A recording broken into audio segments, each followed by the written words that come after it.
to another video. I'm Jordan, and today I have a video for you all about stress and bloating, and specifically digestion and how the two are related, and just some of the food and lifestyle tricks and habits I've started to incorporate into my life since learning more and more about the microbiome and the importance of gut health and how it affects our brain, how it affects our digestion, how it affects our mood. I recently just finished reading a book called GutBliss by Dr. Robynn Chutkan, and I discovered her after listening to her interview on the Rich Roll podcast, which I highly recommend downloading and listening to if you don't have time to read a book right now or you're just reading something else. But that is a really great in-depth interview about her philosophy and her findings on the microbiome. She's a gastroenterologist. She also has two other books called The Microbiome Solution, I believe, and a new one called The Bloat Cure, I want to say. And I haven't read those two yet, but those are next on my list. So I'll link all those down below. So some of those tips will come from her book, as well as just some other things that I have found really work for me. So we're gonna focus on food and drink, exercise, and in general, life habits that reduce bloating and just make you feel good, relaxed, and less stressed. Before we get into the video, I wanna quickly make sure that you know that I have a blog. So on my blog, I've been doing a lot of work on it, and it's by no means perfect or where I want it to be, but it's been a lot of fun to get back into blogging because that's what I started doing. But anyway, I posted my meal plan for the week. So it's a 5-day meal plan with a grocery list, with the estimated cost of groceries, with recipes, and it's built for 2 people, but it's easily adaptable. So it's a 5-day vegan meal plan, breakfast, lunch, dinner, and snacks. So definitely make sure you check that out because I'm gonna post one every week for a while just to see how it goes and if people like it. And that's totally for free. So I've never found someone doing that for free. So make sure you go to my blog and sign up for email updates so that you don't miss a weekly meal plan, and you can either follow along with me or just get meal inspiration. Okay, that's all I wanted to talk about, so let's get into the video. I love to start my morning with a tall glass of water.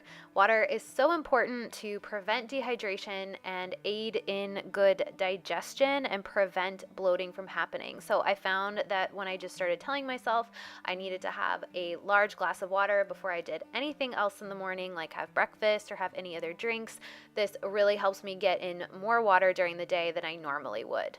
In the book, Dr. Chutkan recommends taking a probiotic with both bifidobacterium and lactobacillus strains. So this one I found off Amazon has both of those. And probiotics are so important for our gut, especially if we've taken a lot of antibiotics. A lot of the good bacteria may have been killed off, and that could be what's causing our digestive upset. So it's really good to supplement for a while with a probiotic to see if it helps.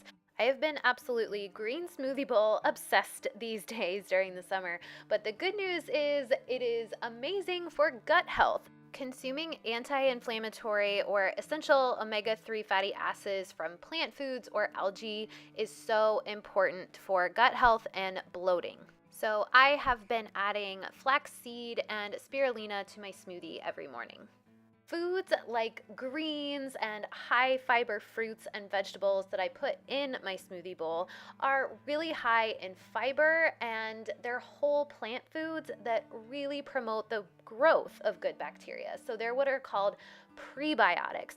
Prebiotics are the foods that help probiotics grow. So if you're just taking a probiotic alone and you don't have a diet full of whole plant fruits and vegetables and fiber, those probiotics can't grow.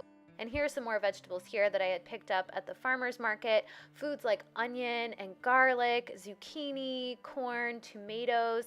These all have really good prebiotics in them. Some other ones that are really high are asparagus and leeks. These are all really great foods to make sure you add to your diet that I try to add every day.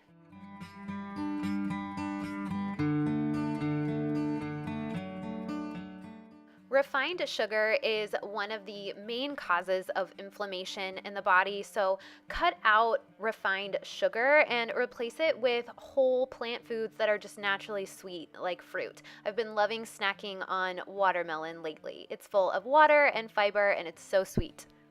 I recently came up with a really good flat belly salad, and basically all it is some fresh greens with a dressing made from apple cider vinegar. And that's because I recently read that a double-blind study found that participants who consumed 2 tablespoons of vinegar a day dropped 5 pounds of weight in 12 weeks. Now, this may be because vinegar activates an enzyme that tells the body to start burning fat, so that's pretty cool, and it tastes really good, so that's why I add it to the salad, but that will be linked down below if you want to check that out. I also add my own homemade sauerkraut. Of course, you could buy your own or use kimchi, but sauerkraut and kimchi increase the ratio of good to bad bacteria because they are also full of really good bacteria as well. Then I like to just add any other fresh raw vegetables that I have in the fridge, and today I had a bunch of cucumber, so I added that in there as well. But you would have also saw that I added some tahini, which is a really good source of healthy fats, and you need healthy fats in order to absorb all of those good vitamins and minerals. One of the major causes of digestive upset and bloating can come from alcohol. Now, I am a wine lover, so when I read that, I was kind of sad, but ultimately what I decided to do was start decreasing the amount of alcohol that I drink in the form of wine, and instead replace it with some water, and I like to flavor it with lemon. And then sometimes I also like to drink kombucha, which is a fermented tea. So there is also some probiotics in kombucha as well. Now, kombucha is a carbonated beverage, so it's fuzzy and it has bubbles in it, which I like and tastes good. And this one in particular tastes like ginger ale, and I love it. But also in the book, it says that some people are very, very sensitive to carbonated beverages, and that can cause a lot of bloating. So when I do drink kombucha, I tend not to drink a whole lot of it, or I'll put an ice cube in it to kind of dilute it. So that's why I just put this little bit in there. I never drink a whole bottle at one time. I've been switching up my exercise routine and have been doing a lot more yoga. I love it because it's like strength training and toning, but you also get all these amazing lowering stress benefits from it because of the deep breathing.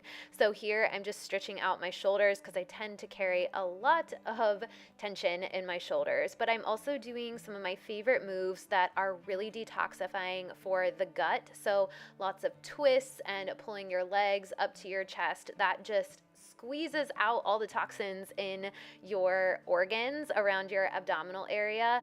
Now, I can't do a full inversion or anything like that. I'm just a beginner, but I do like to put my legs up just to let the blood flow in reverse. That's also something really great to do in the evening because it stimulates the parasympathetic nervous system, which helps us stay calm and relaxed. Although running and cardio are absolutely great exercises for the body and for the heart, they actually increase your cortisol levels if done at a really high intensity. So that's why I decided to change up my workout routine, kind of decrease the cardio and increase more strength and yoga toning, and I've been super happy about it. Cortisol is a hormone released when we are in a stressed state, and high cortisol is a major contributor to belly fat. So doing something as simple as deep breathing for 20 seconds, even 30 seconds, is going to help decrease your cortisol levels and therefore decrease your belly fat and bloating. How you eat can also cause bloating. So if you are eating really fast and not chewing your food properly, you could be taking in a lot of air, and that could be causing your bloating. So what I've been trying to do is eat distraction-free and put my fork down in between each bite.